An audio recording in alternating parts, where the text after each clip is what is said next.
Welcome back. You're watching ET Inside. It's that time of the year when employees across sectors take stock of the pay hikes and promotions and decide whether to stay put or move on. But going by the boom of the job market, it's a great time to be a white-collar worker. Asha Gopalakrishnan has the details. It's been a tough grind for India's massive workforce these past few years.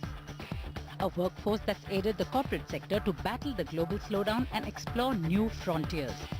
And India Inc. is gearing up to return the favor. So despite the threat of a slowdown looming large, it's planning to offer salary hikes. If you look at the industry, the average hike would be around 15%, but clearly there will be sort of a lower limit and an upper limit, and there will be variations around that, but I think we are talking about an average of 15%. According to Aon Hewitt, a global HR consultancy group, employees in India are expected to see a salary hike of 12.9% this year, up from 11.7% in 2010 and 6.6% in 2009. Indian corporate salaries are usually determined by factors such as employee performance, performance of his employer, budget available, specialist skills required by the organization, and what similar companies are paying. But this year, employers have factored in the impact of inflation on cost of living and commensurately raised employee salaries. That's a common practice in the developed nations, but a first for Indian employers, making the salary hikes huge. That explains why India is likely to see the highest pay hike this year in the Asia-Pacific region, followed by China and Philippines. And the sectors that are leading from the front are engineering services, automotive energy, infrastructure industries and chemicals. These sectors are backed with cost effectiveness and capability to deliver high-value complex services, making engineering service sector's long-term growth look robust with the highest salary increase projection of 14.4% in 2011. Inflation has been high, so from that point of view, I'm sure that whatever adjustments are made for this year will take that into account. But looking at where we are from a growth point of view, certainly I can see more hiring on the power side, because as the projects are coming to completion, we're also looking to bring in the operating people. In the case of CG, I think there's always an induction of young people that we take in every year, and that will continue. The salary hikes in other sectors like manufacturing, FMCG, pharma, telecom, retail and IT range between 12 and 13.7%. IT and outsourcing industries have reported relatively lower salary increases because they are battling reduced global IT spending and economic turbulence in the US and Europe. So companies are cost sensitive and are cautious about their salary spent in 2011. The report, which surveyed 531 organizations from December 2010 to January 2011, says that the positive growth estimate is because of sustained increase in domestic consumption, investment in infrastructure, continued momentum in services, and efforts towards fiscal consolidation. It stated that in most of the organizations, variable pay as a part of total compensation is increasing, as entities are linking a greater percentage of salary to individual and overall company performance.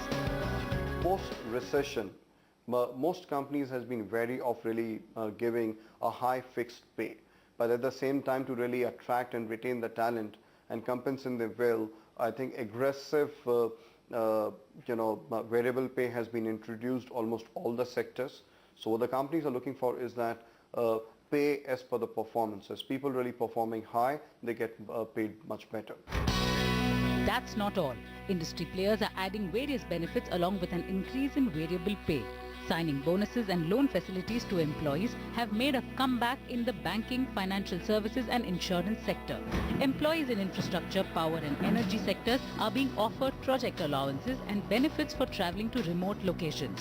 And people who are joining the development sector from the corporate side are receiving additional benefits of 15 to 20% over their compensation. So who really stands to benefit from these attractive salary hikes? It is expected to increase across all employee levels, with the top and senior management seeing an increase of 12.1% in its salaries in 2011 compared to 11.1% last year. Middle management will get about 13% as hikes, and junior level is expected to receive 13.3%. The entry level reflects the highest jump between 2010 actual to 2011 projected increase in comparison to other employee groups. That is important because India Inc. faces a big problem. the acute shortage of skilled people. The hiring has grown about 15 to 20% in terms of growth, in terms of labor that we have hired, and but there is a huge backlog in terms of the need for labor.